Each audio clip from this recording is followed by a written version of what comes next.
Kalau yang sebenarnya tahlilan itu tidak pernah dilakukan oleh Rasulullah SAW. Juga pernah tidak tidak dianjurkan oleh para sahabat dan dilakukan oleh para sahabat.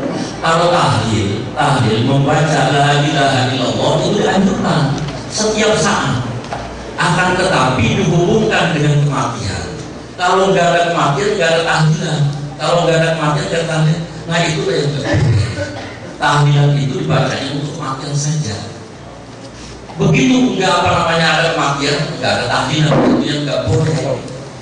Kalau tahlilannya boleh, dianjurkan. Mengucapkan zikir itu boleh.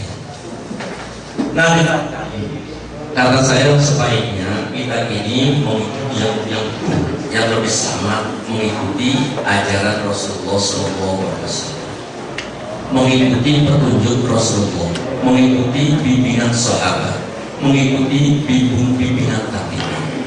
Sementara tahlilan dihubungkan dengan kematian, Imam Syafi'i sendiri itu tidak memerintahkan, nggak ada.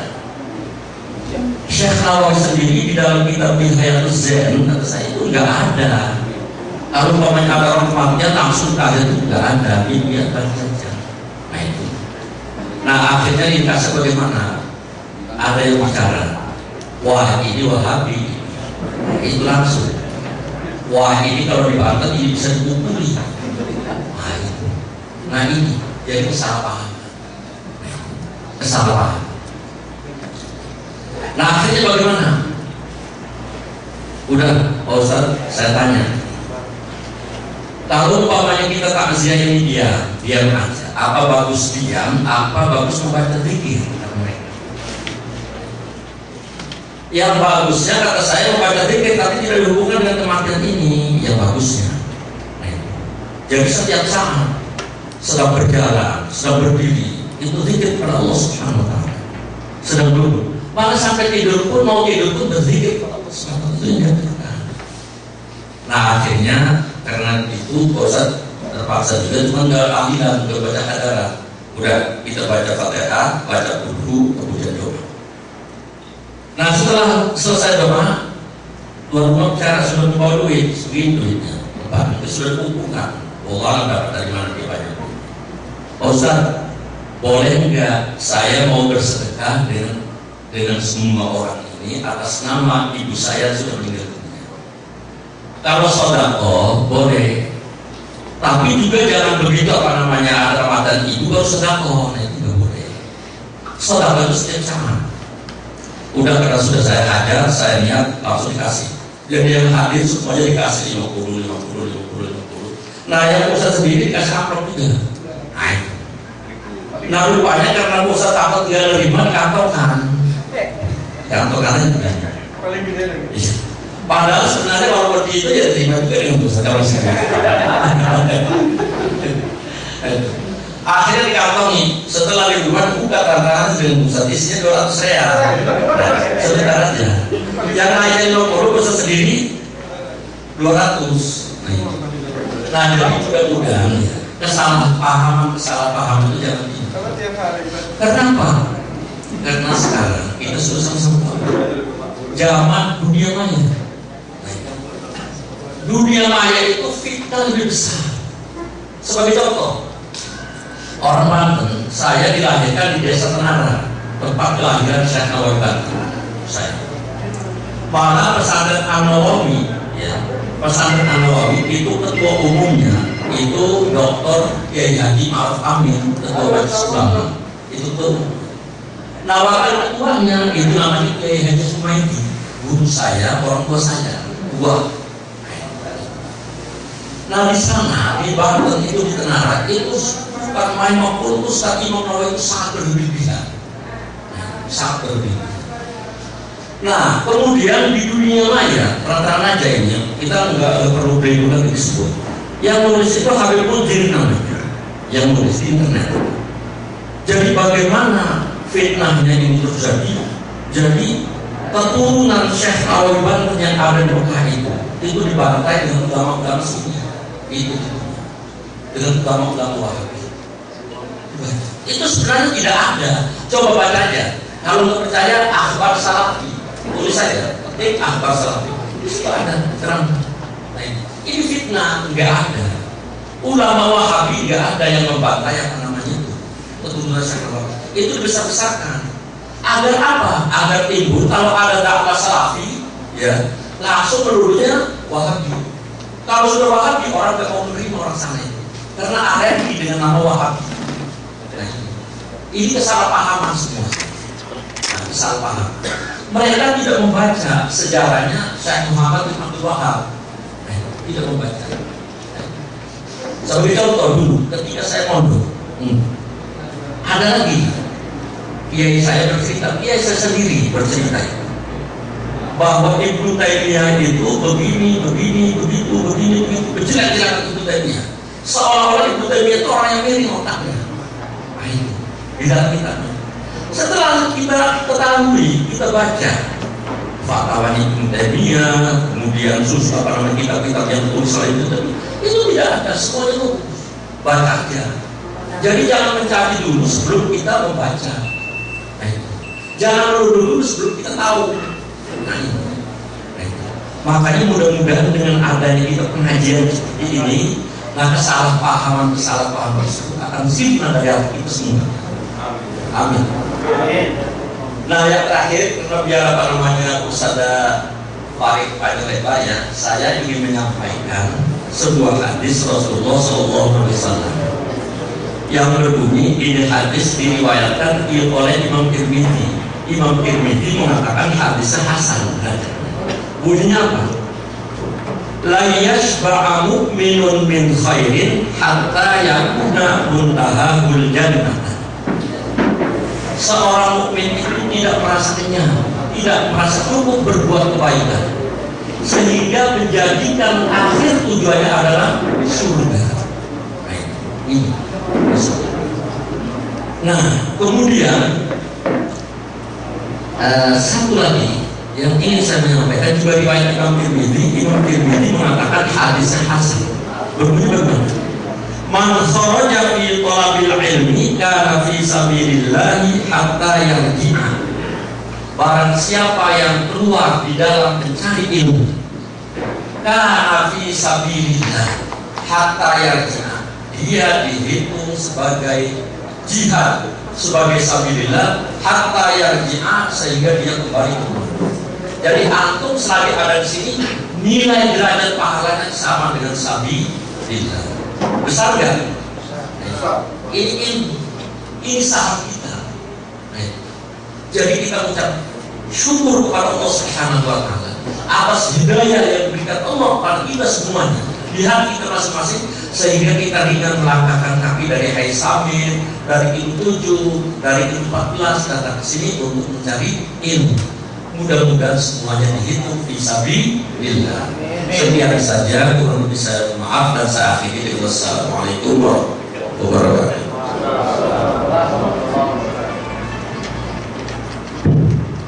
Demikian tadi sambutan yang telah disampaikan oleh Al-Mukarram Ustaz Abu Dhabi Abu Dhabi Jazakallahu khairan wa ahsana ilaikum. Bapak-bapak dan saudara semuanya, alhamdulillah. Sekarang kita kembali kepada acara puncak, yaitu Tabligh Akbar dengan tema penangguh kemustahilan yang akan disampaikan oleh Ustaz Al-Mukarram Farid Masikanus. Oleh Bapak. Assalamualaikum warahmatullahi wabarakatuh. Alhamdulillahilladzi hadana li hada wa ma kunna linahtadiya laula an hadana Allah. Wassalatu wassalamu ala Rasulillah wa ala alihi wa ashabihi ajma'in wa amman tabi'ahum bi ihsanin ila yaumiddin. Amma ba'du.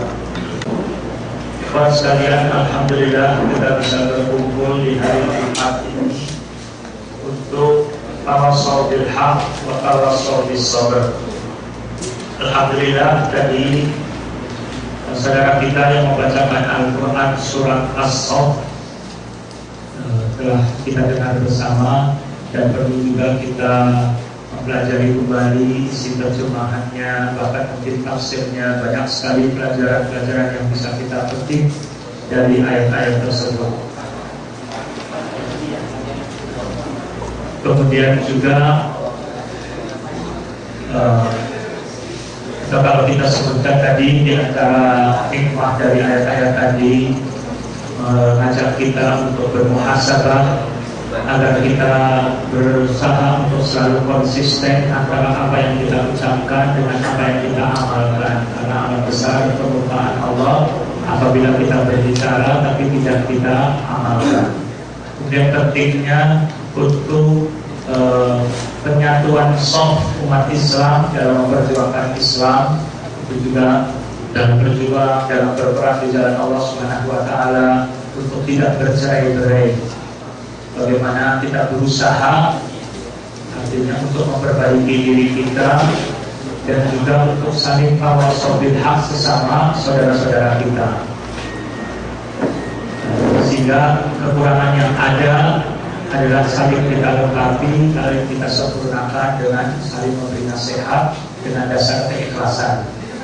Sesama aktivis Islam, walaupun lembaganya lain, payungnya lain, metodenya lain, bukan untuk sebagai saingan yang kita hidup untuk berusaha menjaga satu sama lain, tidak. Tapi sesama muslim kita justru bersyukur, merasa beban kita menjadi lebih ringan kalau banyak teman-teman yang sama berjuang, bukan sebagai saingan. Memang persatuan harus di atas akidah yang benar, di atas dasar yang benar, itu kita sepakati. Tapi semuanya dalam proses harus kita perlu banyak kesabaran dan juga tidak boleh merasa diri kita lebih baik dari yang lain. Banyak sekali kekurangan yang perlu kita perbaiki.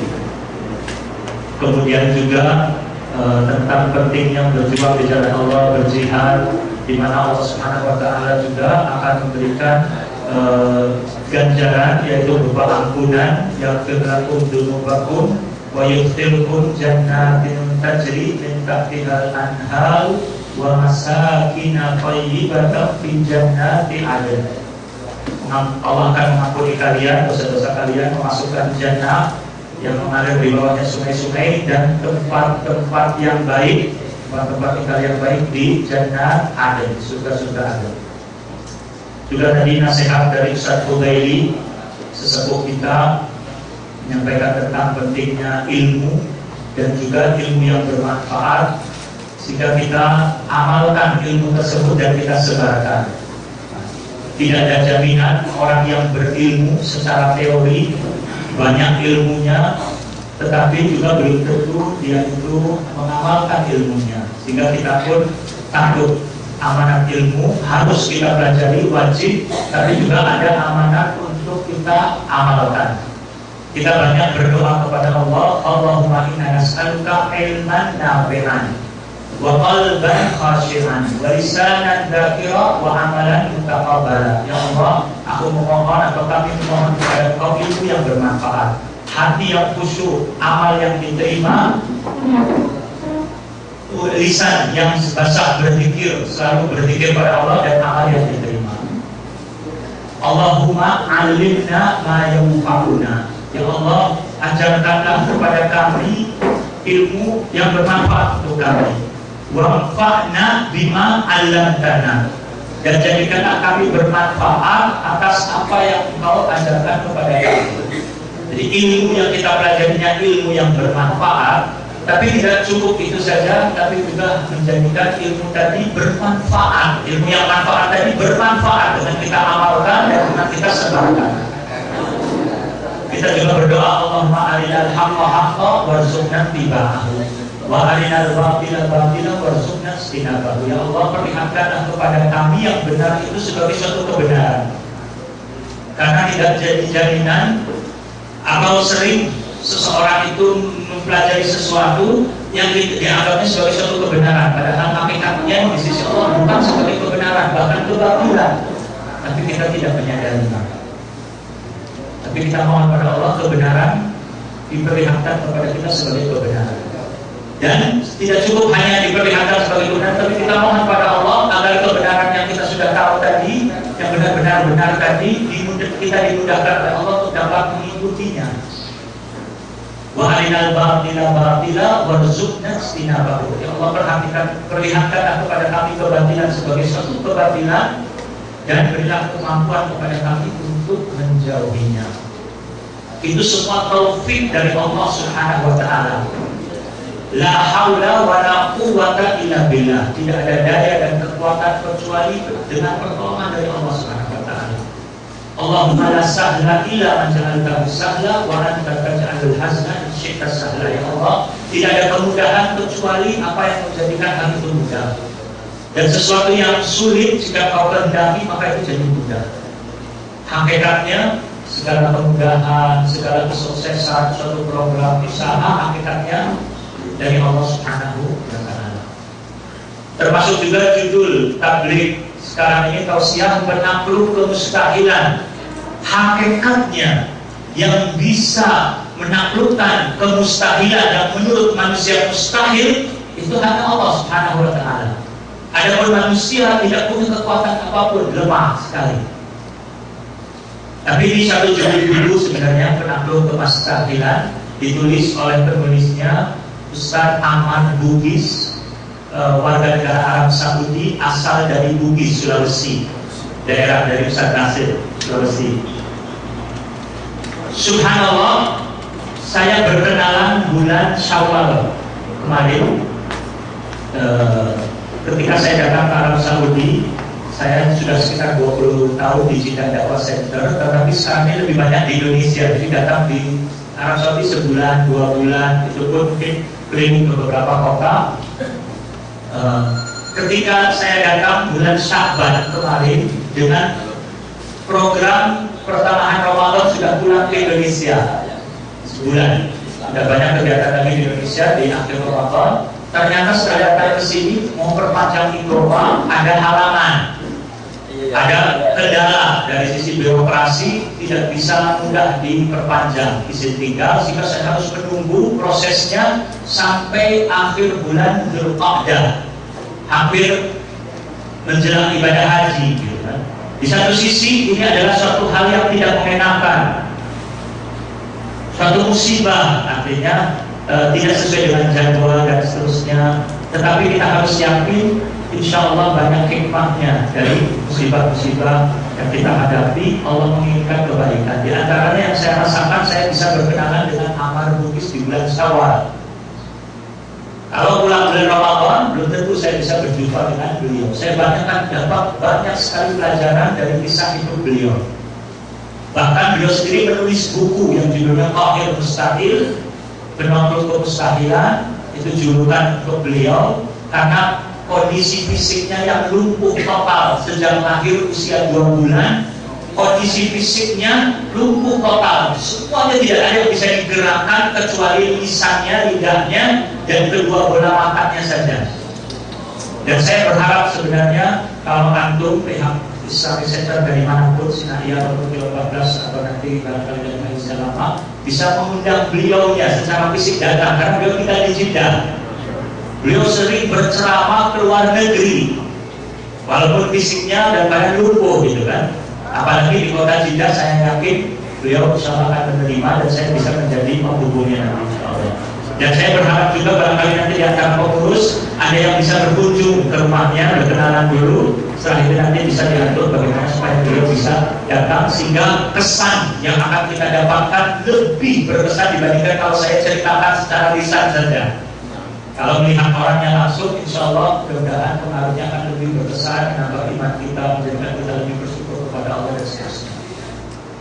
Alhamdulillah setelah perkenalan dengan beliau, saya bawa buku aslinya ke Indonesia dan sudah diterbitkan oleh penerbit Republika di sana. Dan beliau pun sempat datang ke Indonesia. Setelah itu 10 hari di sana dan banyak berceramah, di antaranya di Masjid Istiqlal, Masjid Anti, dan juga berceramah di televisi, di beberapa stasiun televisi. Inti dari penakluk kemustahilan dari sisi judul, kita tidak boleh bersangka negatif. Kita menganggap bahwa dia membanggakan dirinya, memposisikannya sebagai penakluk kemustahilan, berarti dia sombong dan seterusnya. Jangan. Sering kita ini mudah sekali memvonis, mudah sekali menyimpulkan, padahal dalam kehidupan sering salah, tidak sesuai dengan apa yang kita duga. Makanya untuk masalah hal-hal yang sifatnya negatif, sangat negatif, sebisa mungkin sekuat tenaga kita harus hindari. Banyak berpikir yang positif, mungkin begini, mungkin begitu. Dan diantaranya, insya Allah yang saya yakini dari tulisan beliau adalah ingin memberikan motivasi. Intinya dari kata-kata penakluk kemustahilan supaya kita tidak putus asa. Tidak ada yang mustahil bagi Allah Subhanahu wa Ta'ala. Menurut manusia mungkin dianggap mustahil, tapi bagi Allah tidak ada yang mustahil. Sehingga perlu kita keimanan yang kuat, tawakal, banyak berdoa, dan berikhtiar, harus punya tekad bulat, tahan banting. Itu diantara pesan yang ingin beliau sampaikan, Ustaz Muhammad Buris, kepada kita semua, dan khususnya orang-orang yang berkebutuhan khusus, dari orang-orang yang lumpuh dan mempunyai kekurangan fisik lainnya. Adapun kalau kita menyampaikan kepada orang lain, harus hati-hati. Jangan membanggakan diri kita sendiri yang akhirnya tanpa sadar bukan untuk memberi motivasi, tapi akhirnya mungkin nanti timbulnya ria, ujub. Itu yang harus kita hindari. Tapi ketika ada orang lain yang menceritakan kebaikan dirinya, kita husnuzon, seperti sahabat Abdullah bin Mas'ud radhiyallahu anhu. Silakan kalian tanya kepada Al-Quran tentang tafsirnya, sebelum kalian nanti tidak mendapatkan orang yang bisa menjawab. Karena dia butuh yakinnya dengan kemampuannya dalam hal ilmu tafsir Al-Quran. Dan untuk memberikan sebagai suatu motivasi, dan juga untuk mengakui akan nikmat yang Allah berikan. Sampaikanlah dari sisi situ. Itu paham insyaAllah bahwasanya kalau kita mendengar orang lain terkesan membanggakan diri kita husnuzon, kalau kita pribadi hati-hati ketika berbicara, sebisa mungkin jangan sekali-kali membanggakan diri sendiri, khawatir terjerumus kepada dia dan ujub. Beliau amal bukunya ini diberi kata pengantar yang cukup banyak, yang menarik. Di antaranya dari anak dari Raja Abdullah, anaknya memberikan kata pengantar. Kemudian juga anak dari putra mahkota. Kemudian juga Menteri Pendidikan, Menteri Sosial, Menteri Kebudayaan dan Penerangan. Ada 3 menteri yang memberikan kata pengantar, termasuk juga ada Muhammad Al-Arifi, Dr. Muhammad Al-Arifi memberikan kata pengantar. Dari antara kata pengantar dari Menteri Sosial menginginkan bahwa buku ini dijadikan kurikulum untuk anak-anak sekolah karena begitu pentingnya isi buku ini. Kemudian Menteri Pendidikan ketika membaca tulisan Amal Bugis ada hal-hal yang sifatnya kritikan, cukup pedas juga, gitu ya, kepada instansi pemerintah, terutama di sini Menteri Pendidikan, bagian Kementerian Pendidikan. Saya bacakan contohnya ya, karena beliau mengalami perlakuan buruk, akhirnya beliau sampaikan. Jadi beliau sebelum saya ceritakan dulu kritikannya, saya ceritakan saja dulu sejarah. Beliau ini Ahmad Bugis lahir di Amerika. Ayahnya mengambil program doktor di Amerika. Lahir anak pertama, amat sehat, tapi ketika usia 2 bulan lumpuh. Dokter mengatakan tidak mungkin bisa hidup lebih dari 2 tahun, terkena penyakit Wendig-Hoffmann. Tidak mungkin bisa lebih dari 2 tahun. Nah, ini perkiraan manusia, dianggap mustahil bisa hidup. Tapi bagi Allah tidak ada yang mustahil. Sampai sekarang usianya 27 tahun masih hidup. Ketika usia 8 tahun, Amal mendatangi lagi dokter tersebut. Wahai dokter, Anda mengatakan saya tidak bisa lebih umurnya dari 2 tahun, sekarang saya sudah sampai 8 tahun. Bagaimana pendapat Anda? Dokternya di Amerika mengatakan ini keajaiban Tuhan. Terus Amal juga ketika saya berkunjung ke rumahnya mengatakan saya sejak kecil tidak pernah merasa minder, tidak pernah merasa rendah diri. Kalau rendah hati harus ya, rendah diri. Karena kekurangan fisiknya sehingga merasa tidak punya kemampuan, terus mungkin putus asa dan seterusnya, tidak terima kepada takdir, mungkin bersangka buruk kepada Allah. Alhamdulillah, kan itu hal yang negatif. Saya merasa tidak pernah merasa minder dan saya seperti orang yang lain yang normal. Ada saja fisik saya beda dengan mereka, tapi alhamdulillah akal saya, otak saya diberi kesehatan orang.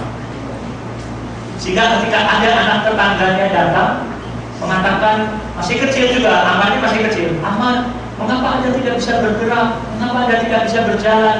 Amal balik bertanya kepada anak tetangga tadi, kalau Anda bisa bergerak, bisa berjalan, mengapa? Mengapa Anda bisa berjalan? Mengapa Anda bisa bergerak? Anak itu mengatakan, Allah menciptakan saya bisa bergerak dan berjalan. Sama, Allah juga menciptakan saya tidak bisa bergerak dan tidak bisa berjalan. Jadi tidak ada beda, gitu kan? Sama. Ini juga, itu kepercayaan diri yang kuat. Subhanallah, sekolah di Amerika di sekolah yang normal sampai kelas 3 SD dan nilainya selalu istimewa dalam pelajarannya. Dari tangan kaki semuanya tidak bisa bergerak, kepalanya saja tidak bisa digerakkan. Tapi ada pembimbing di sekolah itu yang menuliskan untuk amal, yang menuliskan, amal yang mendiktekannya. Kalau ada pertanyaan jawabannya apa, tinggal pinjam tangan orang lain, tapi yang menjawab adalah amal. Dan luar biasanya sekolah di sana. Ketika Amar tidak masuk sekolah, Amar waktu kecil terus banyak sakit, paru-parunya terganggu. Sampai sekarang tiap malam harus pakai alat bantu pernapasan karena sesak tiap hari, tidak pernah lepas. Seumur hidup harus pakai alat bantu pernapasan. Sering tidak masuk sekolah, pihak sekolah memutus wali kelasnya untuk datang ke rumah Amar mengajarkan pelajaran yang tertinggal. Yang tidak didapatkan di sekolah karena tidak masuk, itu ada guru yang datang mengajarkan di rumah privat supaya tidak ketinggalan pelajaran. Kalau pelajaran olahraga, teman-teman yang lain yang sehat olahraga di lapangan, Amar tidak dibiarkan sendiri di kelas melamun. Diadakan acara olahraga khusus untuk Amar, yaitu kegiatannya fisioterapi. Ada pelatihnya khusus dan alat-alat yang disediakan oleh pihak sekolah. Diperhatikan luar biasa orang yang lumpuh tersebut, dimanusiakan. Ketika Amar pulang ke Jeddah umur 8 tahun, ayahnya sudah selesai doktor, dosen di Jamiah Malik Abdul Aziz. Ayahnya mencari sekolah di Jeddah, sekolah inklusi, sekolah yang normal untuk anaknya tersebut. Karena Amar tidak ingin di sekolah yang SLB, ya, sekolah luar biasa khusus untuk orang cacat, tidak. Amar ingin sekolah di sekolah yang umum karena begitu yakin dengan kemampuannya bisa bersaing dengan mereka. Tidak ada satu sekolah pun setiap bapaknya datang atau kakeknya mendatangi sekolah tidak ada yang mau menerima karena belum siap untuk menerima orang yang lumpuh belajar, merepotkan nantinya yang lain. Yang akan merepotkan. Kita berusaha memaklumi, tetapi seharusnya sekolah-sekolah Islam pun harus lebih baik daripada sekolah non-Muslim dalam pelayanan dan seterusnya. Karena agama Islam yang mengajarkan akhlak mulia sampai detail-detailnya. Ya, agama lain tidak ada pembahasan-pembahasan yang lebih rinci tentang akhlakul karimah. Al-hikmah ghalatul mu'min. Hikmah itu barang yang hilang milik orang beriman. Kita prihatin kalau justru ada sebagian dari akhlak Islam yang dilaksanakan oleh orang-orang kafir, sedangkan kitanya terkadang oknumnya belum menjalankan Islam dengan sebaiknya, sehingga citra Islam jadi malah tambah terpuruk dan buruk. Ini PR buat kita bersama untuk benar-benar mengamalkan Islam secara konsisten dan konsekuensi. Akhirnya ada satu kepala sekolah yang memberikan usulan untuk belajar di rumah Amar, tapi nanti tesnya ikut di sekolah sehingga dapat ijazah dari sekolah. Alhamdulillah akhirnya belajar di rumah, ada guru khusus. Sampai lulus SMA berhasil dengan nilai istimewa. Rata-rata rapotnya 96, sekian dari 100. Ketika usia 13 tahun hafal Quran 30 juz. Luar biasa. 13 tahun hafal Quran 30 juz. Amar mengatakan kepada saya bahwasanya Farid, kalau kita kena musibah apapun beratnya, kita harus berhusnudzon kepada Allah, bersangka baik kepada Allah, bahwa Allah pasti memilihkan kepada kita yang terbaik. Musibah apapun, sakit, ya musibah ditipu orang, musibah apapun, musibah kita melamar pekerjaan tidak diterima, anak kita melamar untuk sekolah tidak diterima dan seterusnya, kita yakin bahwa itu terbaik. Kemudian Amar bercerita Yang saya terharu bukannya kami yang memberi nasihat kepada beliau yang lumpuh gitu ya, memberikan nasihat, justru beliau yang memberikan motivasi kepada kita yang sehat untuk berhusnudzon kepada Allah. Jangan putus asa dari rahmat Allah, harus yakin, tawakal. Terus dia cerita, dahulu kala ada seorang raja yang dapat musibah tangannya putus satu. Raja ini sangat shock gitu ya, terpukul dengan musibah yang berat ini. Panggil seluruh dokter untuk bisa menyambung lagi tangannya, tidak ada satu dokter pun yang mampu bisa memperbaiki, menyambung tangannya lagi. Akhirnya dia menyampaikan segala unek-uneknya, kesedihannya, kekagetannya kepada Perdana Menteri sekaligus penasehatnya, menceritakan. Perdana Menteri mengatakan hakikatnya putusnya tangan Anda itu baik untuk Anda.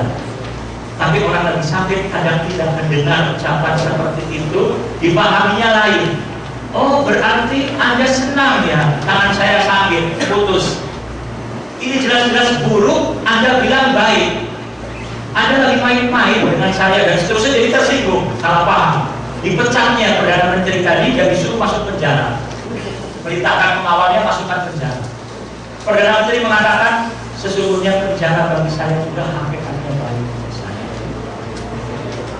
Keluar masuk penjara, raja pergi sendirian naik kuda, pergi bisa mengendarai kuda dengan tangan satu, sampai keluar daerah kekuasaannya, luar wilayah yang asing bagi raja tersebut. Di sana ada penduduk dari kaum animisme, penyembah berhala, yang kepala sukunya memerintahkan anak buahnya untuk menangkap siapapun orang asing yang kamu jumpai, untuk kita bunuh, kita jadikan tumbal untuk sesembahan kita, untuk dewa-dewanya, kaum musyrikin. Nah, raja itu ditangkap. Walaupun raja mengatakan saya raja dari negeri seberang, nggak ada yang percaya. Anak buah itu tidak mau tahu, yang penting tangkap, perintah dari atasan gitu ya. Kalau Anda ketinggalan di rumah, ditangkap oleh jawazan, yang di rumahnya di rumah, nggak mau tahu, penting tangkap. Tapi ketua suku juga tidak memperhatikan raja atau siapa, tetapi yang dia marah ketua suku kepada anak buahnya salah tangkap. Oh, salah tangkap yaitu menangkap orang yang tidak sempurna fisiknya dan cacat. Kita mau memberikan tumbal sesembahan, harus orang yang sempurna. Lepaskan lagi orang ini. Baru si raja itu setelah dilepaskan baru sadar kebenaran kata-kata Perdana Menteri, putusnya tangan Anda adalah baik untuk Anda. Manusia itu sering tergesa-gesa ya, tidak berpikir musibah, kebaikan-kebaikan yang kita temukan. Padahal banyak kalau kita temukan dari setiap musibah. Raja itu pulang menyesal, tapi ini sifat kesatria, tidak malu, gengsi untuk minta maaf. Dia lepaskan lagi, dia minta maaf pada Perdana Menteri, baru sadar atas ucapannya. Tapi yang saya belum paham, Anda mengatakan penjara bagi Anda baik bagi Anda. Saya belum paham, tolong ceritakan apa hikmahnya. Kata Perdana Menteri, kalau saya tidak di penjara, saya diajak Anda jalan-jalan ke negeri seberang. Kalau saya ditangkap, kami berdua ditangkap, Anda dilepaskan, saya dibunuh. Itu diantara cerdas. Perdana Menterinya spontan langsung menjawab. Nah ini subhanallah nantinya. Tapi yang menyampaikan ini Ammar yang posisinya kondisinya lumpuh total dari umur 2 bulan. Tanpa kuatnya, sabarnya, istiqomahnya, tawakalnya, husnudzonnya kepada Allah ya. Saya balik bertanya, Ustaz Ammar, saya ingin tahu kira-kira hikmahnya Anda lumpuh ini, hal yang positif yang Anda dapatkan apa? Subhanallah, dia jawab secara spontan yang menggetarkan hati kita. Dia katakan yang jelas, hisab saya di yaumul qiyamah, di hari akhirat lebih ringan dari Anda yang sehat.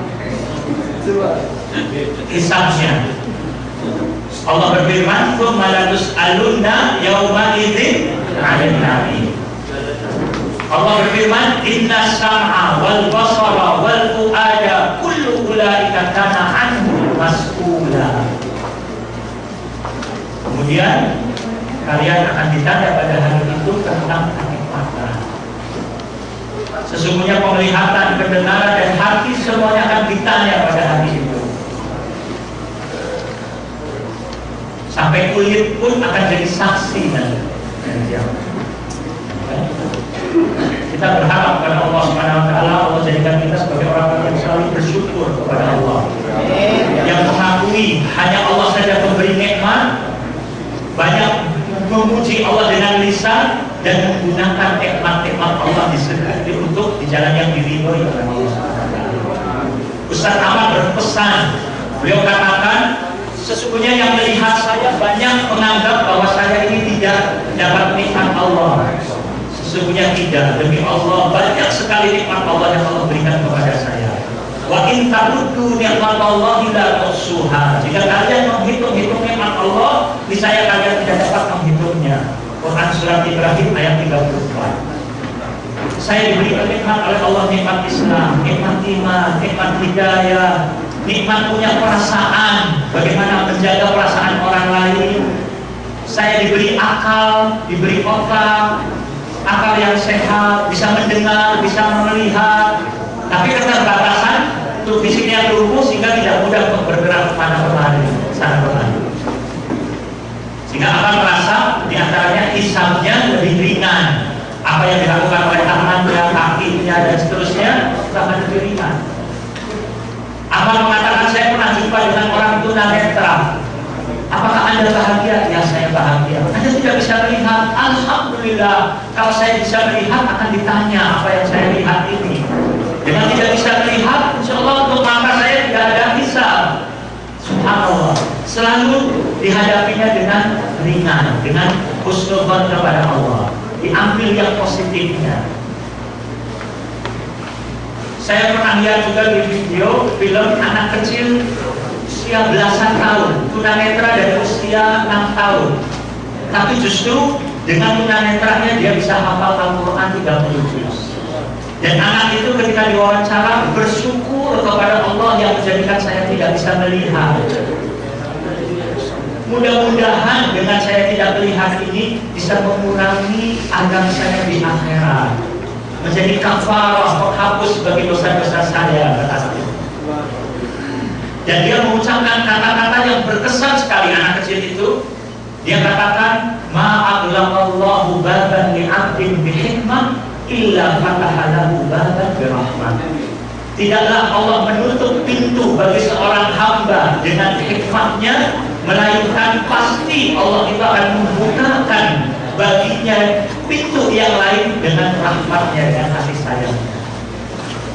Dia tertutup pintu melihat, tapi Allah bukakan pintu yaitu mata hati dan kekuatan hafalan yang luar biasa. Kemudian Ahmad Bukis juga mengomentari, tidak saja fatahalahu baban birahmah, tapi fatahalahu abwaban birahmah, pintu-pintu lain yang banyak, bukan satu pintu. Sehingga Ahmad mengatakan, saya kurang setuju dengan istilah orang berkebutuhan khusus.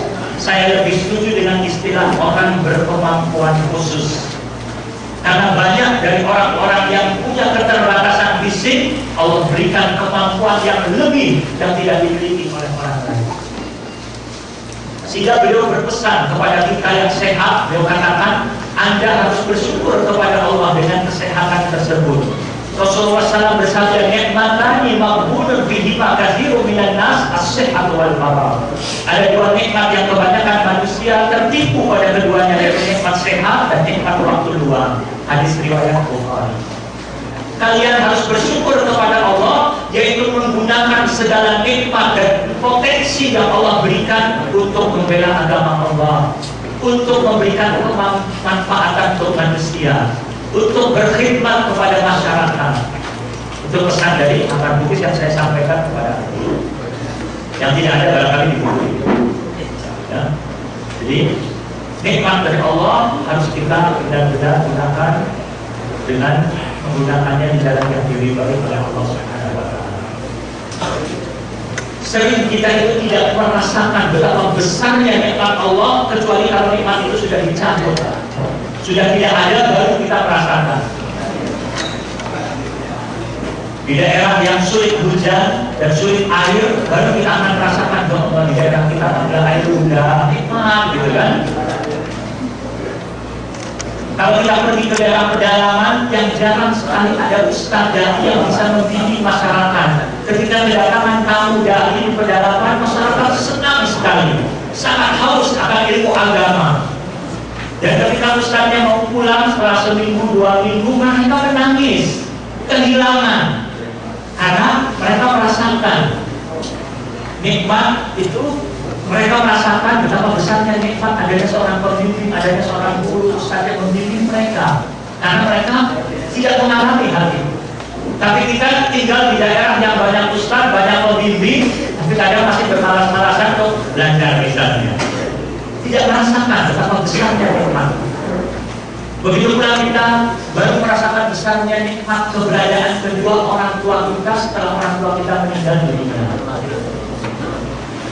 Seharusnya jangan, mumpung orang tua kita masih hidup, segera kita minta maaf, minta ridhonya, berbakti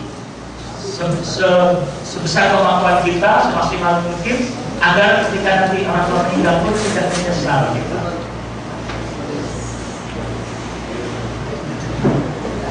Amar mengalami kesulitan-kesulitan tadi, tidak bisa sekolah di sekolah formal, kemudian juga setelah lulus SMA, Amar kuliah di Jeddah, jurusan komunikasi. Para dosen sudah melarang, Anda akan lumpuh, jangan sekolahnya komunikasi. Saya ingin jadi wartawan, saya cita-cita jadi wartawan. Orang lumpuh kok jadi wartawan? Mustahil gitu kan. Orang harus orang yang gesit, harus orang yang dinamis dan seterusnya. Jangan. Amar tetap punya keyakinan kuat. Saya ingin membuktikan bahwa saya bisa sukses di bidang ini. Jadi tetap dia ngotot belajar di komunikasi. Sebagian dosen maupun dosen ada yang kurang suka. Ketika belajarnya di tingkat 4 tidak pakai lift, harus pakai tangga, naik tangga, harus didorong, diangkat dan merepotkan. Sehingga Amar usul Pak dosen, Pak doktor, tolong kalau bisa kegiatan belajar mengajarnya di lantai bawah saja. Sebagian dosen punya sifat sombong, punya merasa dirinya lebih tinggi, tidak mau dapat nasihat usulan dari mahasiswa. Anda mengatur saya, kalau kamu tidak mau kuliah, tidur saja di rumah, jangan berangkat kuliah. Jawabannya gitu. Ada yang kurang punya kepekaan bagaimana sabar menghadapi, apalagi permintaan yang bisa diterima karena dia kesulitan.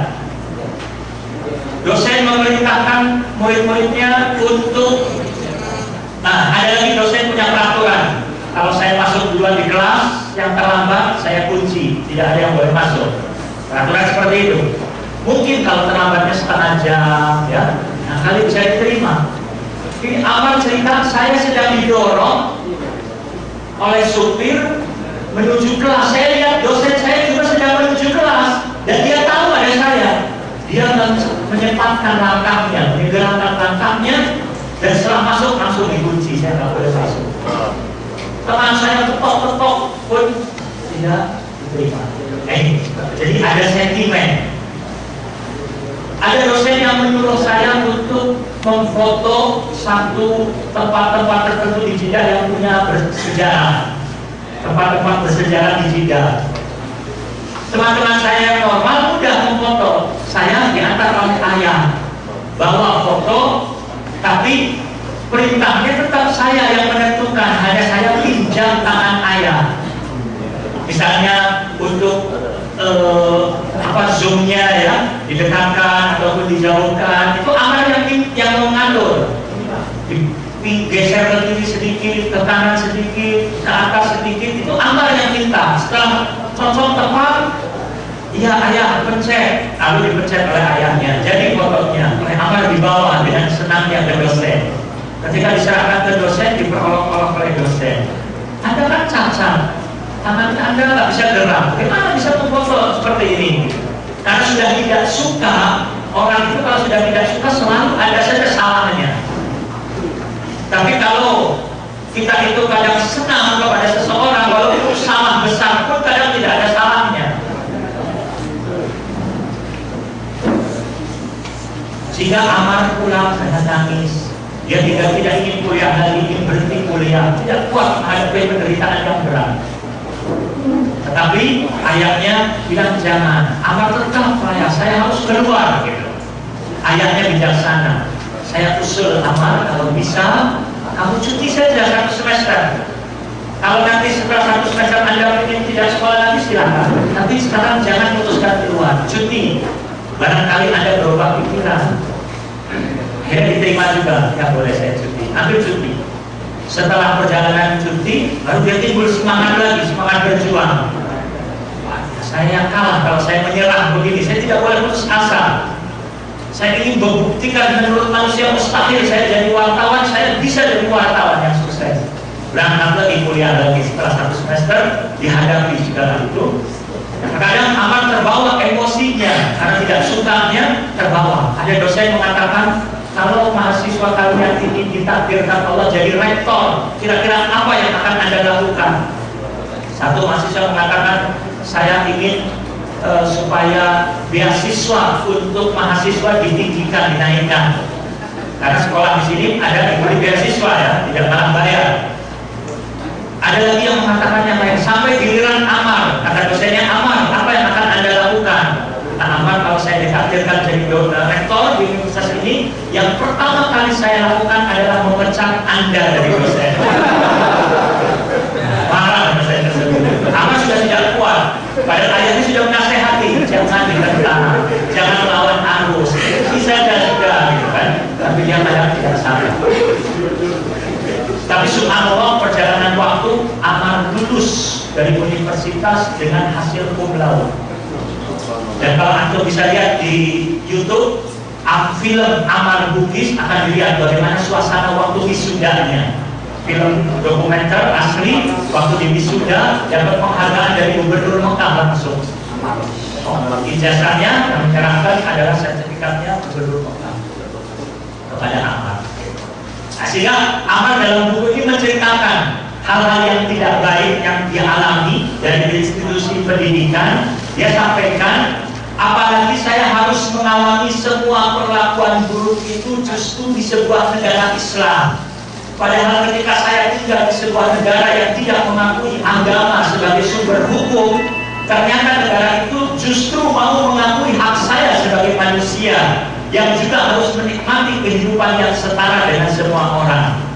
Sungguh saya benar-benar menyayangkan sikap diskriminatif semacam itu masih ada di dalam kepala beberapa warga tanah air saya ini.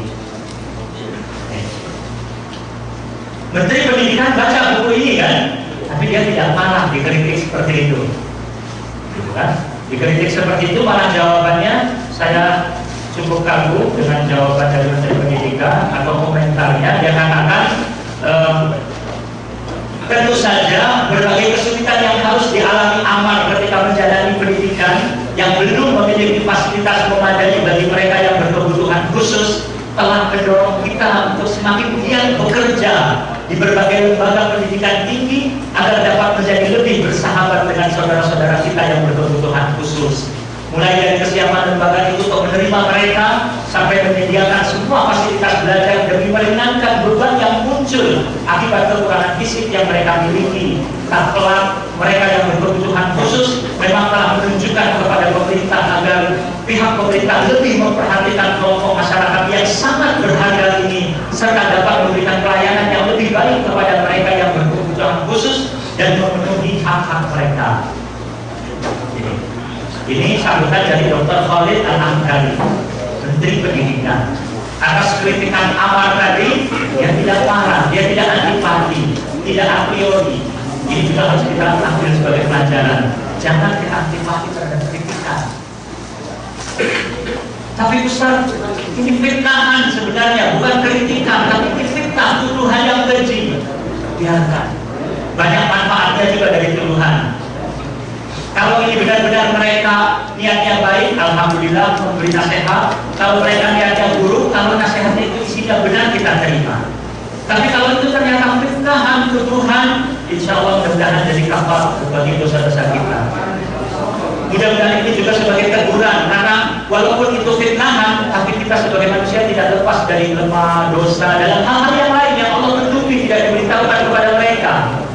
Itu pun kita perlu koreksi juga untuk kita perbaiki segala kekurangan kita. Kita doakan sebagai mereka yang memfitnah kita mendapatkan hidayah. Kalaupun terpaksa agar Allah membalas dengan pembalasan yang setimpal, agar mereka jadi sadar dan bertobat kembali ke jalan yang Allah. Tapi jangan dihadapi fitnahan tersebut dan kita karena merasa untuk memperbaiki nama baik dan seterusnya kita ladeni dan seterusnya, habis potensi kita untuk meladeni, akhirnya waktu kita habis dari hal-hal yang lebih penting lagi yang harus kita laksanakan.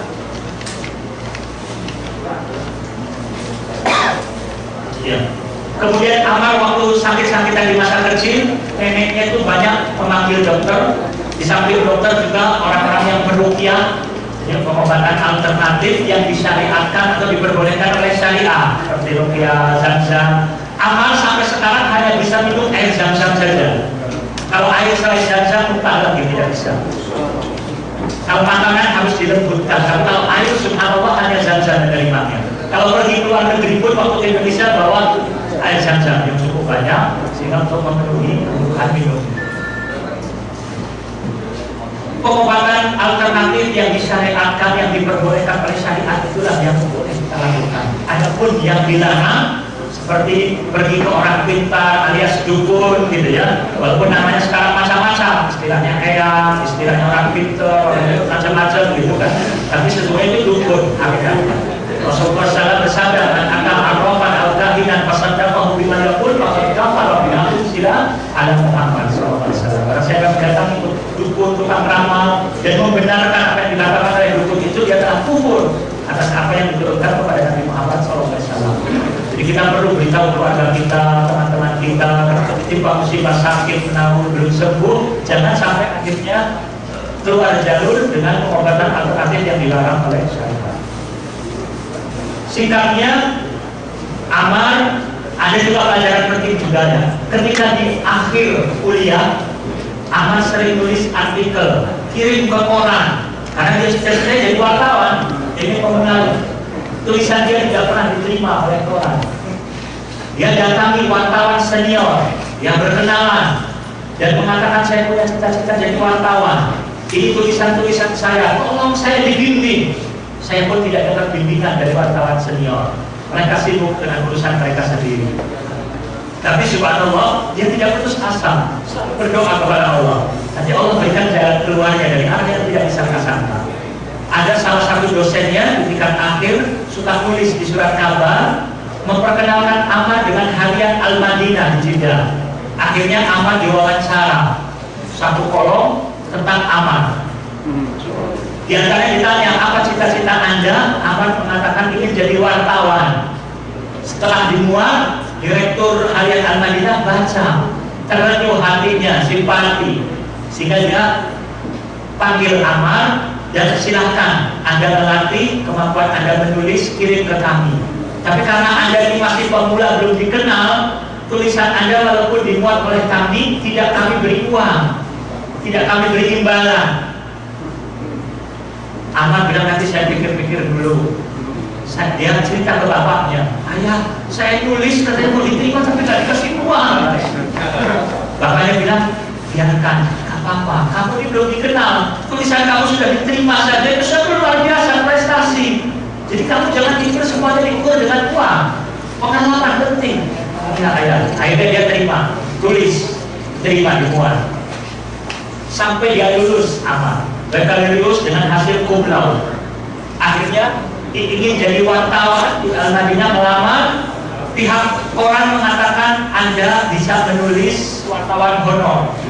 Setiap pekan hanya satu artikel, dan kami bayar satu artikel 200 real. Amar mikir lagi, saya waktu kuliah dapat beasiswa sekaligus tunjangan dari pemerintah karena saya lumpuh 4.300 real sebulan. Kok saya jadi sarjana bekerja hanya 800 real sebulan?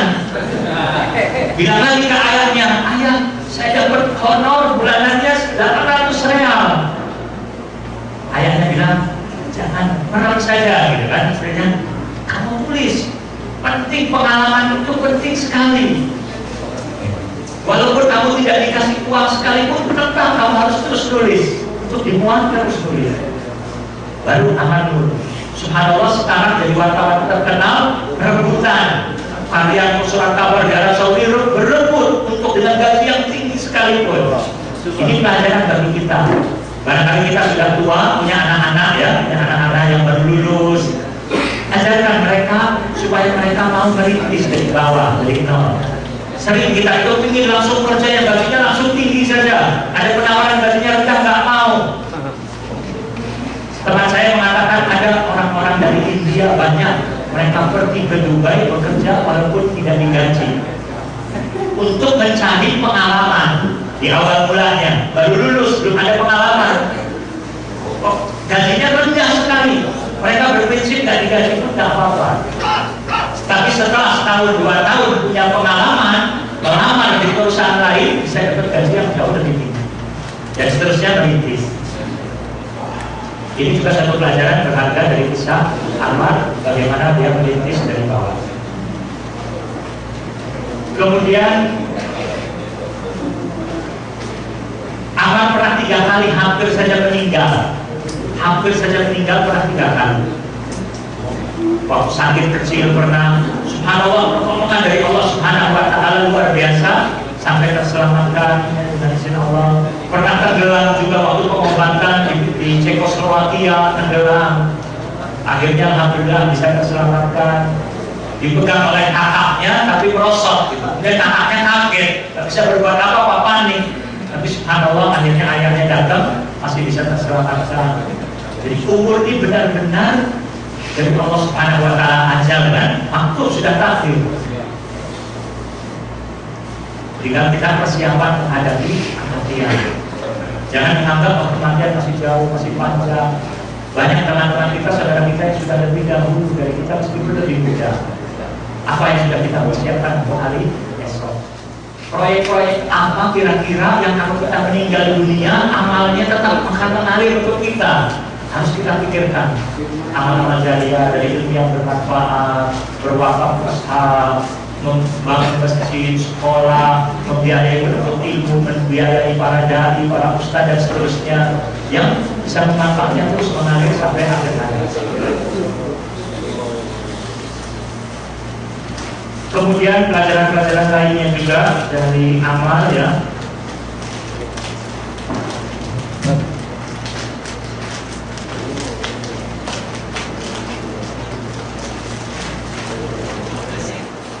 Amal mengatakan di antara kunci kesuksesan, semua kesuksesan itu intinya pokoknya dari Allah Subhanahu wa Ta'ala. Allah memberikan taufik pada hambanya kan, dengan doa, dengan keimanan, dengan tawakal, kemudian juga dengan ikhtiar, dengan sebab, cari sebab.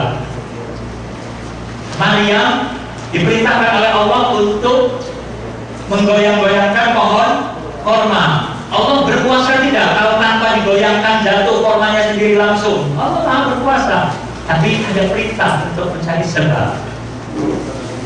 Dalam keadaan hamil itu kan, dengan menggoyangkan itu ada sebab. Tapi bukan semata-mata sebab, tidak kita mengandalkan sebab, tapi sebab itu harus.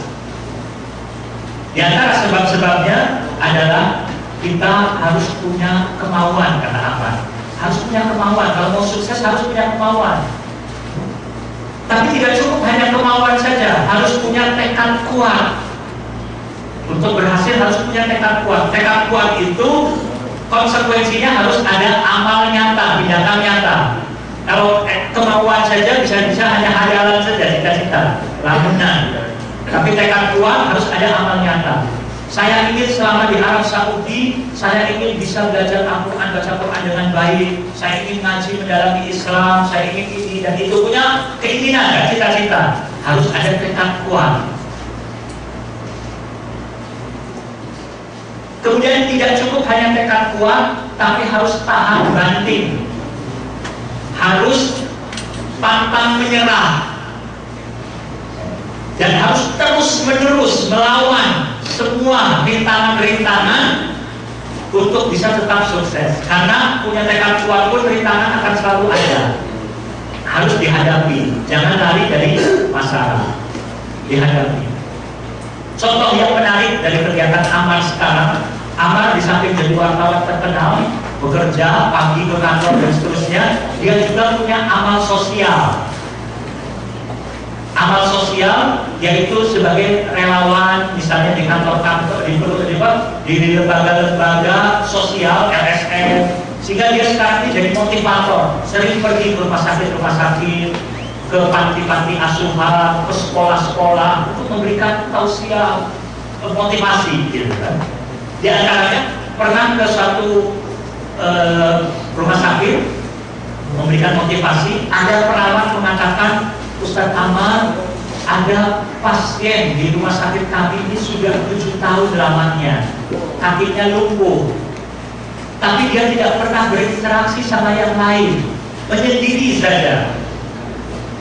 Di sana ada memberi motivasi untuknya. Iya, saya siap, tolong saya bawa ke kamarnya, dan dibawa Amar ke kamar. Kemudian perawat itu telepon ke pasien tadi, lumpuh kakinya tapi tangannya sehat, dia bisa nangkap telepon lewat HP. Ada tamu yang akan mengunjungi Anda. Pasien itu mengatakan, tidak, saya tidak mau diterima, tidak mau menerima. Akhirnya perawat itu datang lagi ke Ustadz Amar, Ustadz Amar, maaf, pasiennya tidak mau menerima Anda. Kalau kita yang jadi Amarnya mungkin ya sudah, kalau nggak mau, gitu kan. Tapi Amar bilang, dia itu butuh hakikatnya, butuh motivasi, gitu kan. Tetap bawa saya ke dia, bagaimana caranya? Bawa saya ke dia. Ini di sini istilahnya terus menerus, nggak mau ada halangan, terus berhenti. Ditanya apa, terus dia ingin masuk. Akhirnya disiapkan, karena perempuan ya pakai jilbab dan seterusnya, umurnya 17 tahun.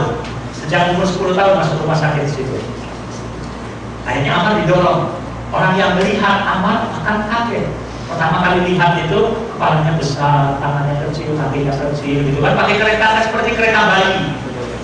Didorong seperti itu. Kaget ini pasien ini. Dia saja tidak mengusir kan. Setelah itu Amar salah, mengatakan nama saya Amar, nama Anda siapa? Diam saja. Perawatnya mengatakan namanya Abir. Abir itu artinya aroma yang suci, yang wangi gitu. Oh bagus sekali Abir namanya, kata Amar. Kemudian Amar tanya, Abir, Anda selama di rumah sakit suka melukis atau tidak? Dia bilang tidak, tapi ketus jawabannya. Anda suka main komputer tidak di rumah sakit? Tidak. Nah, Abir, apakah Anda ingin saya keluar dari ruangan ini? Dia belum. Pasien itu terus jawab lagi, tidak. Ini kemampuan Amar juga secara komunikasi, bagaimana menghadapi orang yang tidak ingin bertemu dengan dia, tapi karena tahu jawabannya tidak, cari pertanyaan yang kira-kira jawabannya tidak juga, tapi baik. Apakah Anda ingin saya keluar? Nah, tidak lagi harusnya kan? Setelah tidak berarti sudah cair. Dan setelah cair itu alhamdulillah jadi ada obrolan dan seterusnya. Perlu waktu orang berkomunikasi kan? Anak kecil aja kalau berjumpa dengan yang lain belum saling kenal, kadang mungkin mukanya masam dulu, tekar dulu, dan setelah itu jadi sahabat ya. Ini contoh. Amar alhamdulillah setelah itu sampai pasiennya itu cerita curhat masalah-masalah yang sifatnya pribadi ke Amar. Saya sebenarnya nggak ngerti sholat, tata cara sholat, ingin belajar sholat. Kemudian Amar juga dia mengatakan saya ini senang melukis sebenarnya, gitu kan? Tapi nggak ada alat-alat lukis. Amar pergi lagi beli alat-alat lukis. Dia bawa, dia hadiahkan untuk Abir untuk melukis, menggambar. Kemudian Abir cerita, saya benci dengan orang tua saya. Orang tua saya membuang saya ke sini. Hanya setahun sekali saja mengunjungi saya. Memang kasih uang banyak untuk saya, tapi saya tidak butuh uang. Saya butuh kasih sayang orang tua, perhatian, pengakuan dari orang tua bahwa saya anaknya. Ketika orang tua saya pulang, saya buang-buang ke tempat sampah. Saya tidak butuh dia, tidak butuh uang. Luar biasa. Setelah Amar memberi motivasi kepada dia, subhanallah, timbul semangat hidupnya, timbul semangat untuk berbuat. Diajak jalan-jalan dengan Amar dan perawat-perawat lainnya, pergi ke taman di rumah sakit. Baru pertama kali selama 7 tahun keluar dari ruangan ke taman. Diajak ke laut, di Jeddah, di pantai, di bahar. Setelah sekian lama, perawat bilang ke Amar, Ustaz Amar, maaf, orang tua Abid melarang Anda berkomunikasi dan berhubungan dengan anaknya. Mengapa, kata anak? Saya tidak tahu. Tolong bawa saya ke orang tuanya. Saya ingin bertemu dengannya. Dibawa ke rumahnya. Orang tuanya mengatakan, saya tidak ingin Anda berhubungan dengan anak saya. Tapi dia butuh komunikasi, dia butuh. Saya tidak perlu. Mendingan anak saya seperti dulu, gak punya harapan dalam hidup, lebih baik daripada berhubungan dengan Anda. Amar marah, tapi gak bisa berbuat apa-apa, gak punya kemampuan, tidak ada kekuasaan, dia untuk memaksakan. Pihak rumah sakit juga gak bisa terima perintah orang tuanya. Akhirnya Amar tidak bisa berhubungan. Amar sedih sekali mengungkapkan dalam buku ini. Masih ada orang-orang jahiliyah yang mengubur anaknya hidup-hidup, mengubur potensi anak. Tidak ingin anaknya maju, karena apa? Malu, gengsi, punya anak lumpuh. Tidak ingin orang lain tahu bahwa ini anaknya si fulan, anaknya fulana, lumpuh. Pertimbangan karena menjaga image di mata manusia, tapi anaknya jadi korban. Saya juga diceritakan di Indonesia ada kasus-kasus seperti ini. Anak-anak banyak anaknya, tapi yang satu kemampuan akalnya, otaknya kurang, rendah. Yang lain jadi dokter, jadi insinyur, maju. Orang tua malu mengakui yang tidak jadi sarjana itu sebagai anaknya, karena kemampuannya lemah. Akhirnya dibedakan sikapnya. Kalau diajak pergi kemana-mana tidak akan diajak. Yang ini dibedakan. Jadi bahaya seperti ini kan.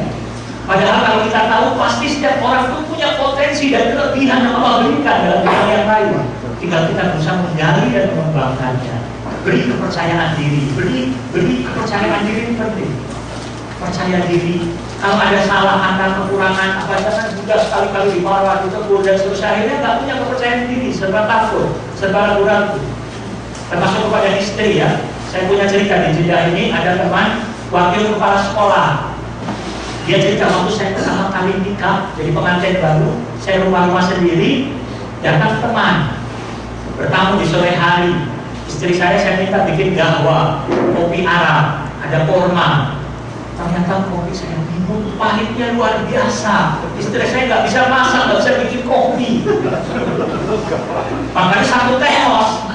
Tapi subhanallah, teman saya juga ikut minum, merasakan apa yang saya rasakan. Dia bilang kita harus habiskan satu teos ini.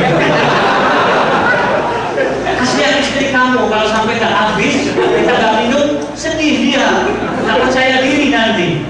Kita harus beri motivasi kepada dia seolah-olah kopinya enak. Luar biasa, akhirnya dihabiskan. Temannya pulang, istrinya keluar, merapikan, lihat termosnya kosong, nggak menyangka. Ya benar saja, kopi saya berarti enak. Yang saya ada suaminya, dia pokoknya seolah-olah dia bilang enak, yang jelas. Alhamdulillah, terima kasih kamu sudah bikinkan kopi sampai kita habis. Subhanallah. Masak nasi dengan lauk yang sangat asin sekali. Saya makan asin sekali. Istri saya saja, saya lihat hanya dua suap saja. Setelah itu nggak makan lagi, dia sendiri. Tapi saya ingat pesan teman saya, sahabat saya habiskan satu nampan. Subhanallah, sekarang ini setelah sekian tahun nikah, istri saya paling jago masak di antara keluarga saya dan keluarga besar dia. Dia yang paling jago masak. Ini motivasi, gitu kan? Motivasi. Diberi kepercayaan diri, jangan sedikit-sedikit dipatahkan, dicela, terus kita tidak bisa berkembang. Untuk anak didik, untuk istri ini penting. Kemudian beberapa hal lagi yang lain yang bisa saya sampaikan. Ya, kritikan perbedaan sudut pandang tidak menjadikan seseorang bermusuhan dengan saudaranya. Halaman 72. Ya, subhanallah, Ustaz Amar Bugis ini jadi wartawan. Dia punya pembimbing, direktur hariannya itu sebagai pembimbing dia, seperti orang tua asuh dia. Amar itu kalau menulis itu lugas, bahasanya itu lugas. Apa yang ada di hati, apa yang ada di lisan dan di tulisan, gitu kan. terkesan kadang tulisan-tulisannya itu pedas sehingga diedit oleh atasannya, sering diedit, kasih bolpen merah, diperbaiki gitu kan. Kalaupun atasannya itu kepala direktur hariannya itu lagi pergi keluar kota, pesan kepada wakilnya untuk diedit tulisannya apa gitu. Terkadang terjadi perbedaan sudut pandang dalam hal-hal tertentu. Amal menulis di satu kolom di rumah di koran, dia pun menulis yang berbeda. Perbedaan ini tidak menjadikan perbedaan hati. Kalau kita tidak dewasa, ada perbedaan sudut pandang, perbedaan pemikiran, kita anggap wah ini saingan ini, bisa mempengaruhi opini masyarakat dengan sudut pandangnya dia. Saya nggak diterima pandangan saya direktur gitu kan. Mungkin ada kemampuan saya cut, saya edit tulisannya, tidak dibiarkan. Dengan pendapatnya sama, bukan hal yang prinsip. Sudut pandang yang memang seperti ijtihad. Ini penting.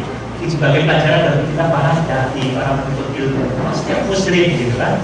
Kita harus pilih-pilih permasalahan perbedaan yang ada ini prinsip atau tidak.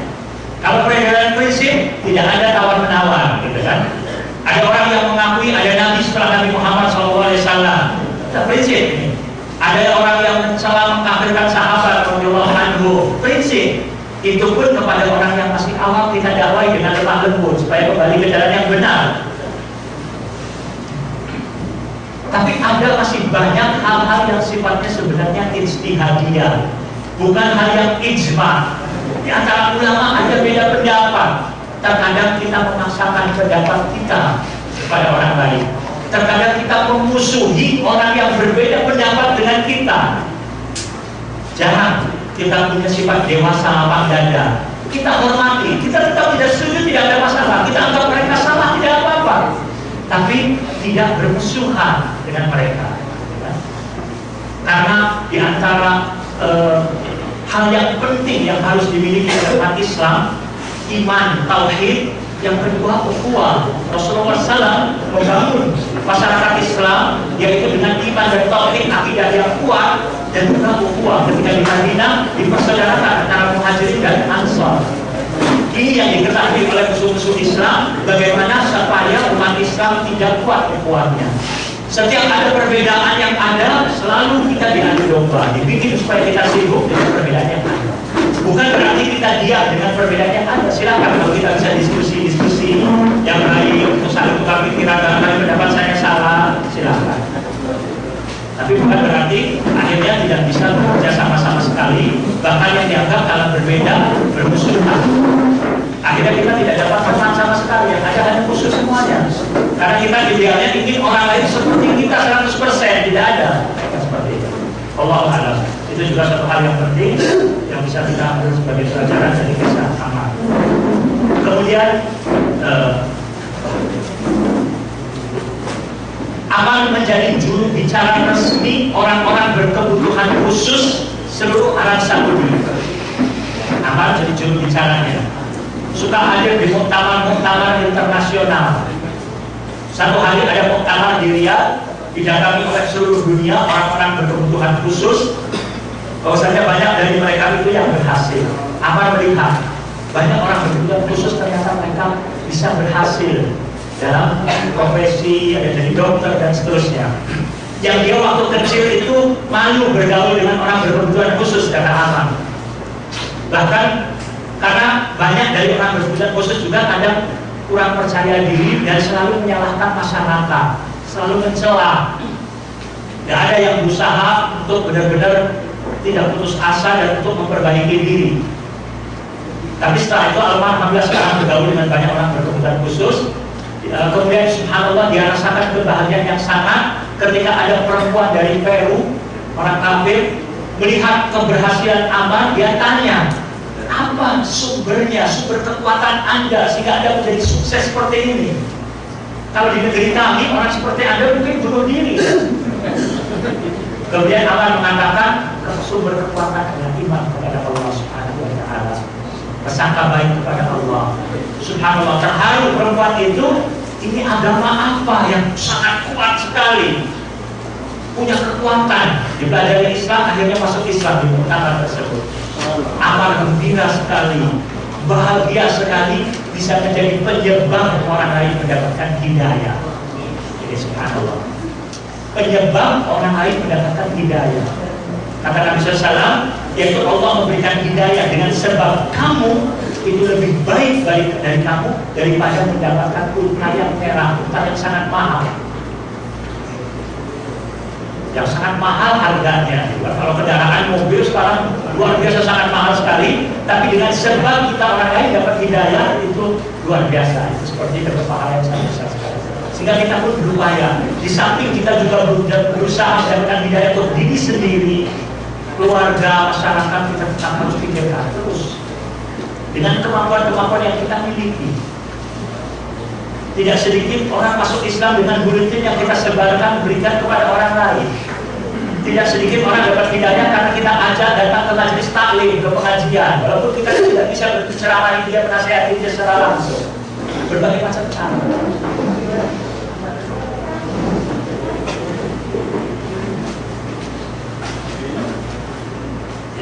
Kemudian Ammar juga mengatakan hakikat orang cacat bukanlah orang yang cacat fisik, tapi hakikat cacat adalah cacat iman, cacat tauhid, cacat akhlak, cacat ibadah, cacat tekad, cacat paradigma atau pandangan pemikiran. Itulah hakikat cacat. Ammar pernah dibawa untuk menemui Mufti Arab Saudi, Syekh Abdul Aziz Al-Syekh. Ketika stafnya menemui Ammar, tidak ada janji, stafnya menemui, kemudian memberitahu kepada Syekh, ada orang cacat mau menemui Anda. Syekh marah, jangan kamu katakan cacat, dia penghafal Al-Quran. Penghafal Al-Quran bukanlah orang cacat. Orang yang cacat adalah orang yang jauh dari Al-Quran dan nilai-nilai Islam. Subhanallah. Tapi terkadang ada saja pandangan yang salah menghadapi orang-orang berkebutuhan khusus, kurang menghargai, kurang juga memberikan kesempatan dia untuk tampil. Mungkin karena berbagai macam alasan yang mungkin bisa kita terima ya. Ammar pernah mengalami kejadian yang tidak mengenakan. Dia dipanggil oleh direktur televisi untuk diwawancara oleh salah seorang syekh terkenal di Timur Tengah. Tapi pemilik stasiun televisi belum membicarakan kepada syekh tersebut. Ammar tiba-tiba sudah diundang datang ke studio. Ketika syekh datang, syekh diberitahu oleh direkturnya akan ada wawancara dengan orang penderita, orang yang memiliki kebutuhan khusus, Ammar. Syekh melihat Ammar kaget. Baru pertama kali melihat orang bicaranya juga Ammar tidak jelas, alias cadel gitu kan, kurang jelas. Mungkin Syekh itu punya pendapat tidak tepat kalau dia tampil di televisi, mungkin seperti itu. Sehingga Syekh menolak. Saya tidak bisa menerima dia. Tolong sampaikan kepada dia lewat direktur televisi. Minta maafnya saya nggak bisa menerima dia. Sehingga Ustaz Ammar kecewa. Kok gak kasih kesempatan saya untuk tampil gitu kan, sudah diundang-undang gitu kan. Dia kecewa manusia. Tapi ada pengadu domba orang lain di studio tersebut, pegawai yang lihat kejadian tersebut, kemudian disebarkan lewat Twitter dan internet bahwa syekh tersebut adalah orang yang akhlaknya buruk, mau merusak citra syekh tadi. Karena mungkin ada hasad, ada dengki dan seterusnya, sehingga mau menjatuhkan nama baik syekh tersebut. Dengan kejadian Ammar disebarluaskan, Ammar marah. Dia katakan mereka ini adalah orang yang ingin bermain-main di air keruh. Saya cinta kepada syekh tersebut dan syekh tersebut pun cinta kepada saya. Ini perbedaan yang sedikit, sebenarnya perbedaan yang ringan, bukan yang besar. Jangan dibesar-besarkan. Tapi saya tidak suka saya dimanfaatkan untuk kepentingan mereka yang hasad dan dengki kepada syekh tersebut. Alhamdulillah hubungan saya dengan syekh tetap baik. Di hati kecil dia kecewa kepada syekh tersebut, tapi itu masalah pribadi. Tapi dia tidak ingin dimanfaatkan untuk menjatuhkan nama baik syekh yang akhirnya kemudian untuk dakwah. Nah, ini juga bagaimana kita bisa berperan yang bijaksana, sikap bijaksana. Kadang kalau kita tersinggung kepada guru, kita sebarkan kekurangannya guru tersebut. Minimalnya kita tidak mau ngaji lagi sama guru tersebut. Ada seorang tanya dengan satu pertanyaan, kebetulan Ustaznya mengatakan jawaban pertanyaan seperti anak TK saja ditanyakan. Mungkin salah ucapan Ustaz tersebut gitu kan. Tapi akhirnya karena sakit hati nggak mau datang lagi. Kan rugi saya. Padahal kita jangan, guru tidak ada yang sempurna. Manusia biasa, punya kekurangan, punya kelemahan, punya kesalahan. Kewajiban kita adalah mengingatkan dengan cara yang baik. Kalau tidak bisa secara langsung lewat orang lain. Tapi jangan sampai dakwah menjadi rugi, jangan sampai juga kita menjadi rugi tidak mendapatkan ilmu dari guru kita. Itu juga satu pelajaran yang bisa kita. Terakhir, barangkali Ammar. Ya, terakhir ya, Ammar punya semangat ingin jadi dosen. Daftar bulan Ramadan kemarin di Jeddah, daftar. Setiap datang ke kampus ingin berjumpa dengan rektor, pihak sekretaris tidak memberi kesempatan. Dibilang rektornya sedang sibuk. Kapan tidak sibuknya? Ya, coba datang lagi besok atau lusa. Datang lagi Ammar sampai 3 pekan ke Pak kampus, tidak selalu tidak bisa menemui rektor. Akhirnya Ammar marah. Kok orang lain boleh masuk ke ruang rektorat, kok saya nggak boleh? Sekretaris bilang Anda orang cacat, tidak pantas jadi dosen di kampus ini. Ammar bilang Anda tidak berhak melarang saya untuk jadi dosen. Yang berhak memutuskan adalah rektor. Kalau rektor yang bilang saya terima, beri kesempatan saya jumpa dengan rektor. Tidak bisa kesempatan.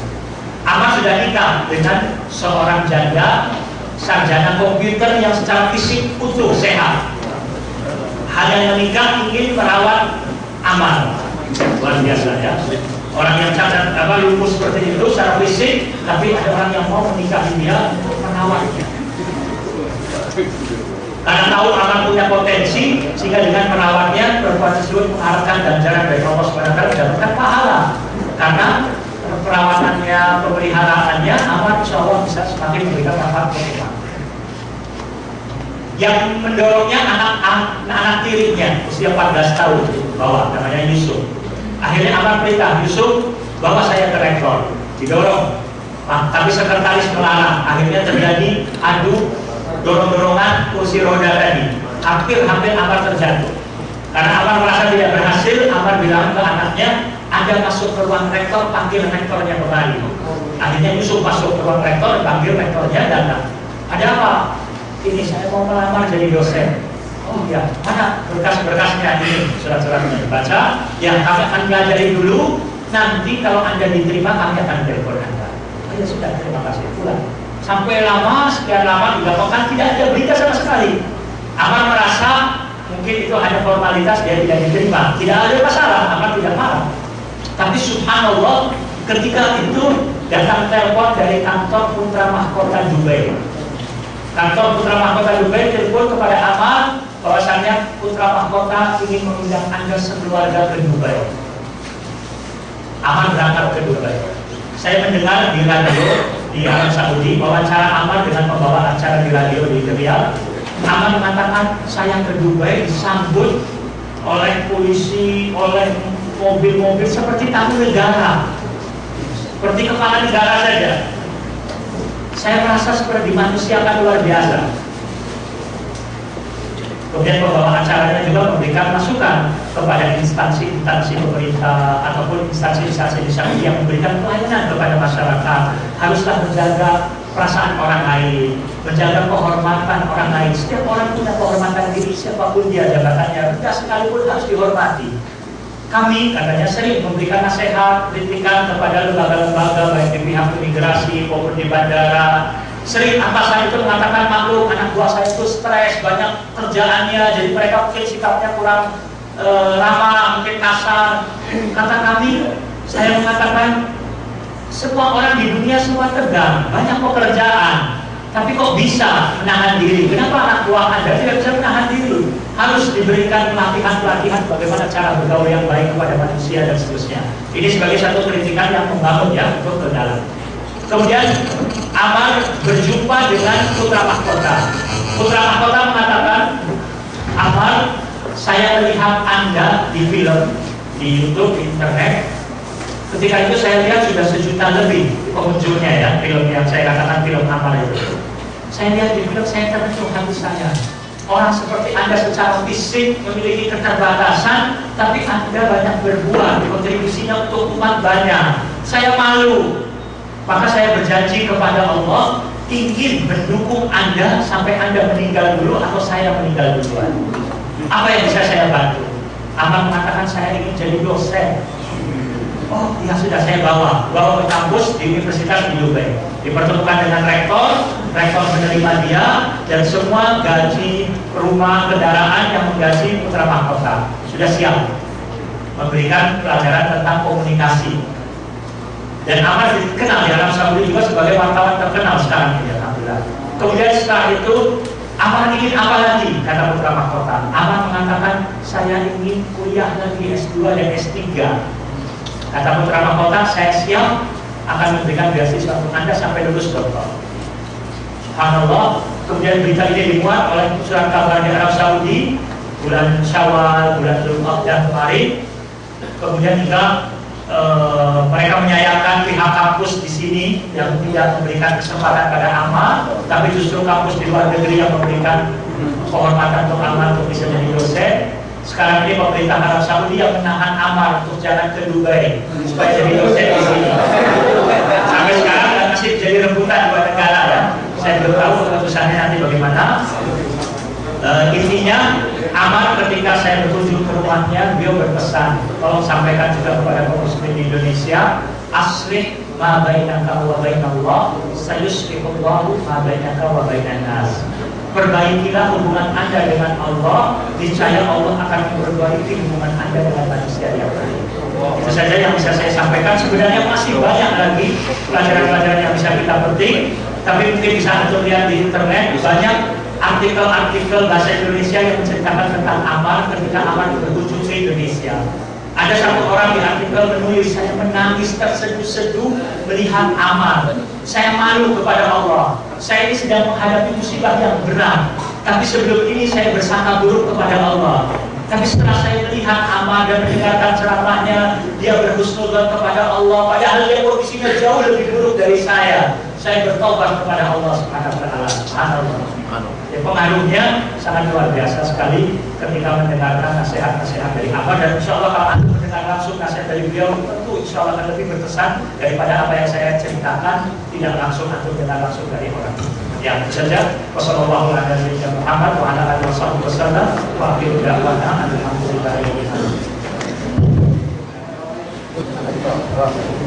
Assalamualaikum warahmatullahi wabarakatuh, Ustaz. Nama saya Harsal dari Jawa Tengah, Tegal.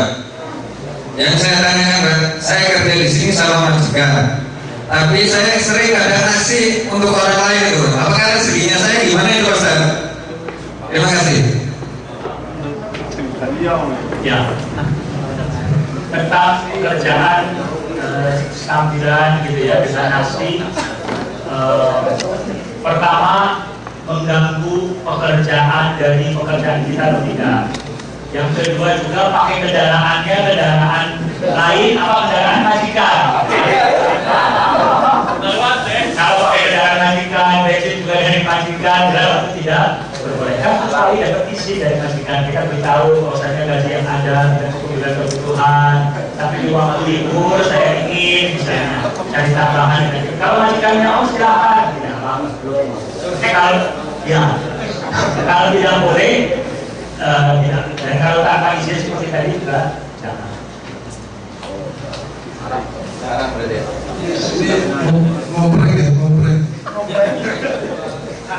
Ngoprek taksi bukan taksi sendiri, ngoprek pakai taksi orang. Ya, silakan yang lain. Ya, masalah. Assalamualaikum warahmatullahi wabarakatuh. Kalau tadi disampaikan tentang Ustadz Amar bahwa sebaiknya dalam kondisi apapun beliau ini tidak berprasangka buruk kepada Allah SWT. Itulah yang buat motivasi sehingga berhasil seperti itu. Yang ingin saya tanyakan begini, Ustadz.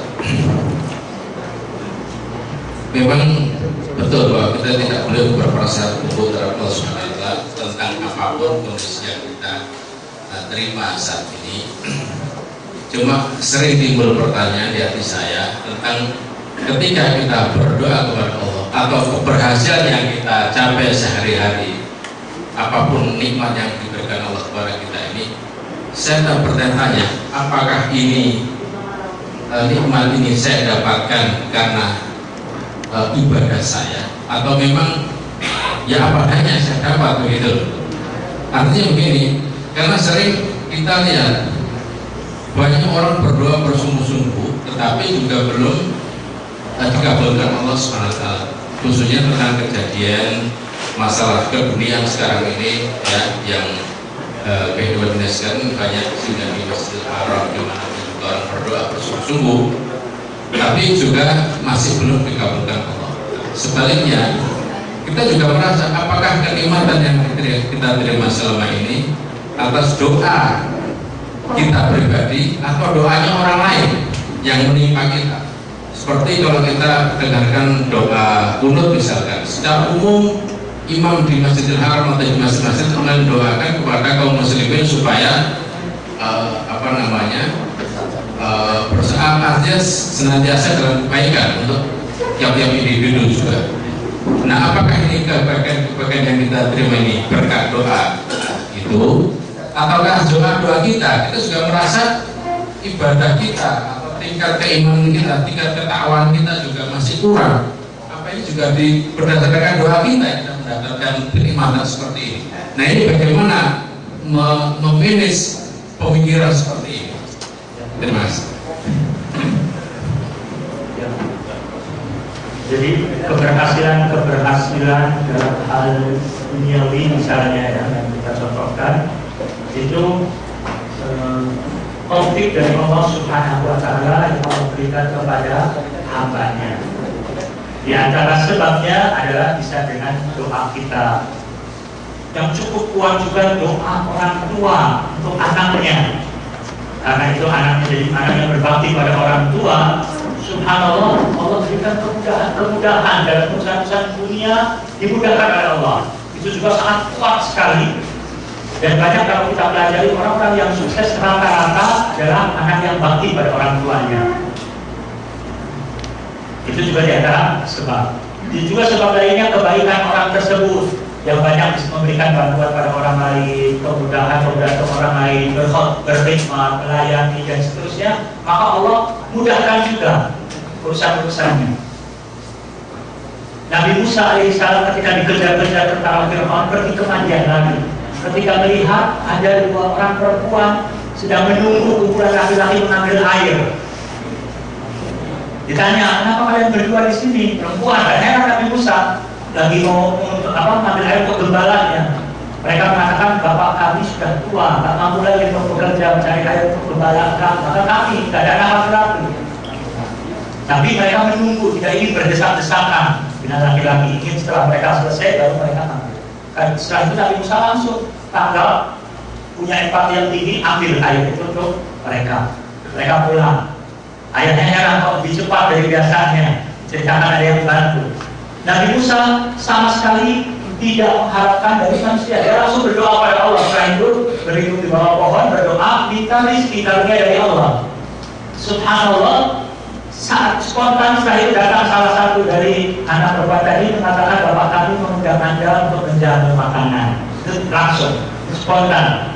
Jadi doanya langsung dikabulkan. Di antara sebabnya karena suka membantu orang lain. Wallahu fi aunil abdi mada al-abdu fi auni akhi. Allah selalu menolong hambanya selama hamba itu suka menolong orang lain.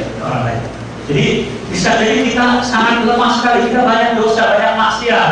Tapi doa-doa kita dikabulkan oleh Allah, di antara bantuan dari amal-amal baik, doa orang tua dan juga doanya orang lain yang ridho kepada kita sehingga ingat kepada kita dan mendoakan juga. Itu pun insya Allah banyak faktornya gitu ya. Itu mungkin yang bisa saya sampaikan. Mas Balek barangkali kurang puas, tapi juga kita ingat lagi bahwa kesuksesan yang sesungguhnya hakiki bukan hanya kesuksesan dalam hal duniawi gitu kan, tapi benar-benar kesuksesan dunia akhirat.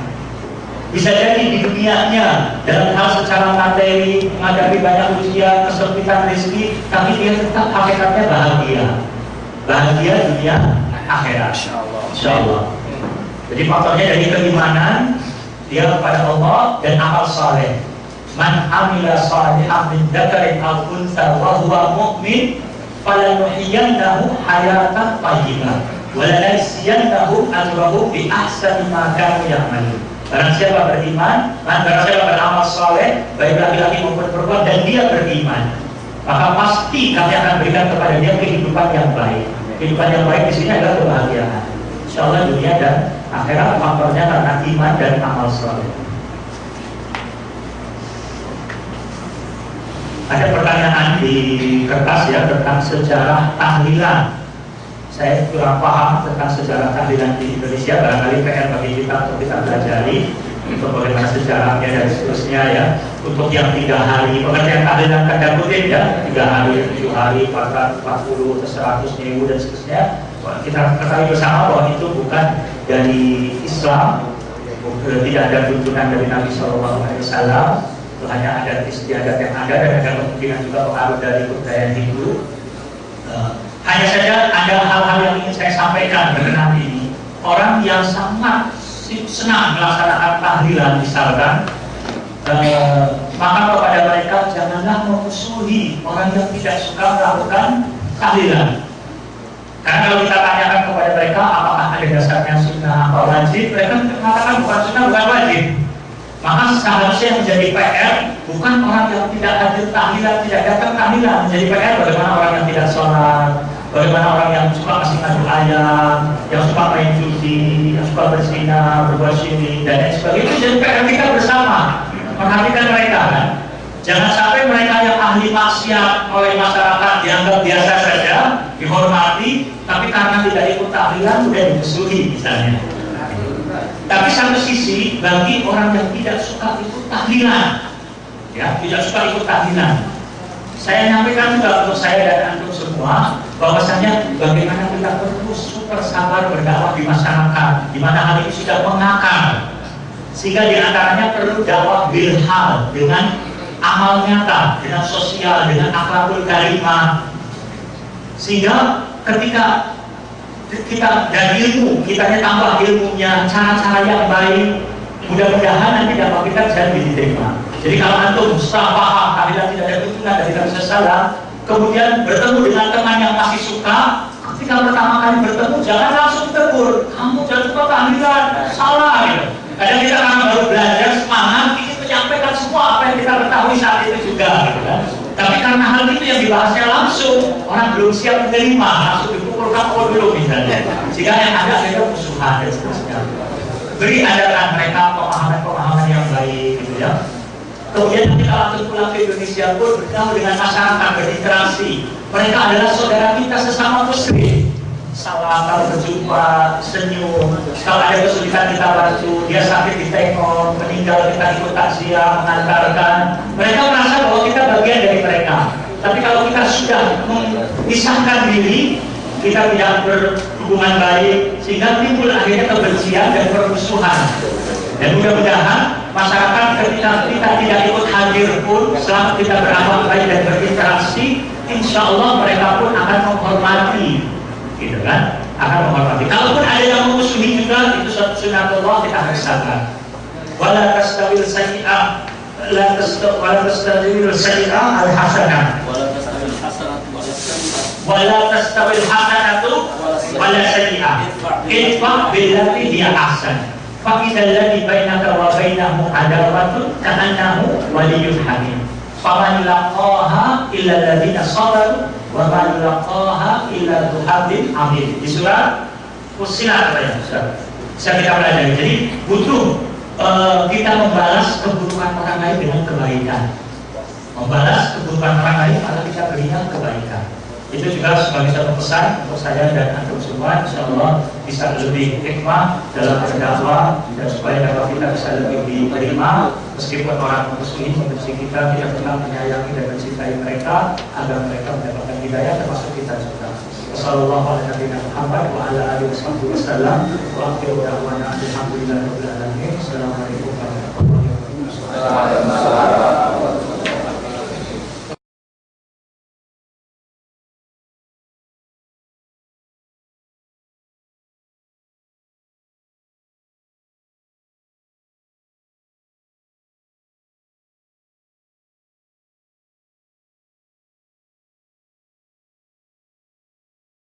Saudara menjadi lulusan terbaik di universitas, lalu menjadi jurnalis dan presenter di sejumlah acara televisi, tentu prestasi yang patut dibanggakan. Terlebih lagi bila hal ini semua dicapai dengan kondisi tubuh lumpuh total. Simak kisah Amar Bugis dalam Sosok minggu ini.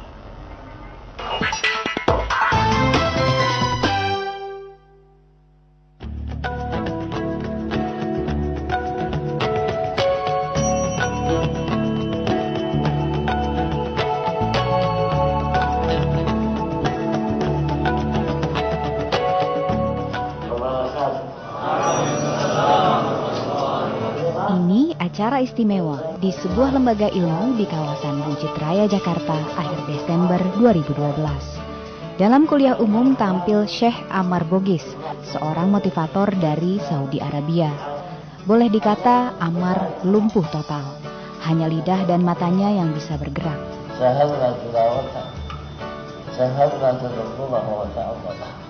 Walau begitu, Amar mampu meraih berbagai prestasi. 30 juz Al-Quran dihafal dalam waktu 2 tahun saat usianya baru 13 tahun. Amar Bugis lahir di Wisconsin, Amerika Serikat tahun 1986. Nama Bugis berasal dari kakek buyutnya warga Sulawesi.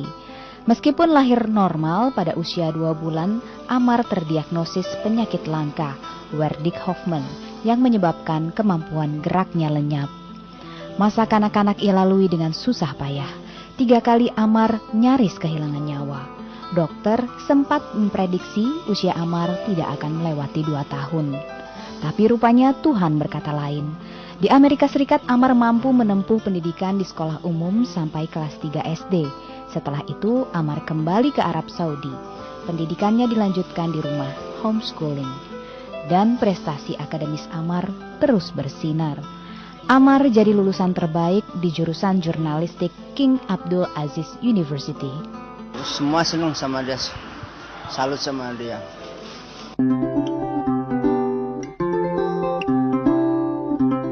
Keterbatasan fisik tidak menghentikan langkah Amar. Ia jadi wartawan olahraga harian Al-Madinah yang terbit di Jeddah. Jadi kolumnis harian UKAS yang terbit di Riyadh. Jadi produser, bahkan presenter untuk beberapa acara televisi. Memang mengagumkan, karena Amar melaksanakan tugas kewartawanan tanpa bantuan catatan atau alat perekam, hanya murni mengandalkan daya ingat. Amar tidak ingin diistimewakan. Saat menjadi juru bicara resmi kerajaan untuk orang-orang berkebutuhan khusus, Amar justru berkampanye agar dia dan rekan-rekan senasib lainnya lebih dikenal sebagai orang berkemampuan khusus, bukan berkebutuhan khusus. Keinginan itu dituangkan dalam autobiografi yang sudah diterjemahkan ke dalam bahasa Indonesia. من أهم أسرار النجاح هو الإيمان بالله عز وجل وحفظ القرآن والتوكل على الله ثم الإرادة والعزيمة والإصرار والتصميم على الوصول إلى الهدف مهما كان هذا الهدف صعب يعني. Hidup Amar memang tidak mudah. 3 tahun lalu, Amar menikahi wanita Mesir, seorang janda berputra 1. Meski sebelumnya harus menghadapi tantangan dari keluarga.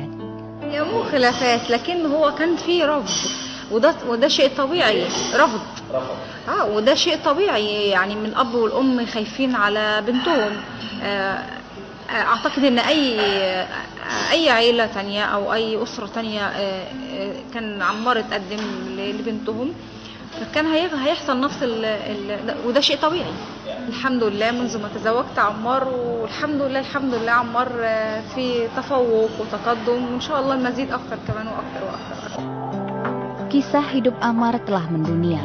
Amar sempat berkunjung ke Masjid Istiqlal di Jakarta. Di masjid terbesar di Indonesia ini, ribuan jamaah sungguh terinspirasi. Banyak dari kita yang jadi deluser, padahal kita kaki lengkap, tangan juga normal, mata bisa melihat, kuping bisa mendengar. Tapi kemudian kita berputus asa gara-gara kecil saja, ya karunia Allah di urusan yang kita tidak inginkan. Dan juang yang tinggi sehingga bisa melampaui apa yang mungkin tidak bisa dilampaui oleh orang-orang yang sehat seperti kita. Nah, ini saya pikir perlu untuk generasi muda kita khususnya yang saat ini makin kesini makin turun semangatnya gitu. Sambil menempuh pendidikan S2 atas beasiswa seorang pangeran Uni Emirat Arab, pemuda berusia 26 tahun ini menjadi dosen di Universitas Dubai. Amar memang cepat belajar.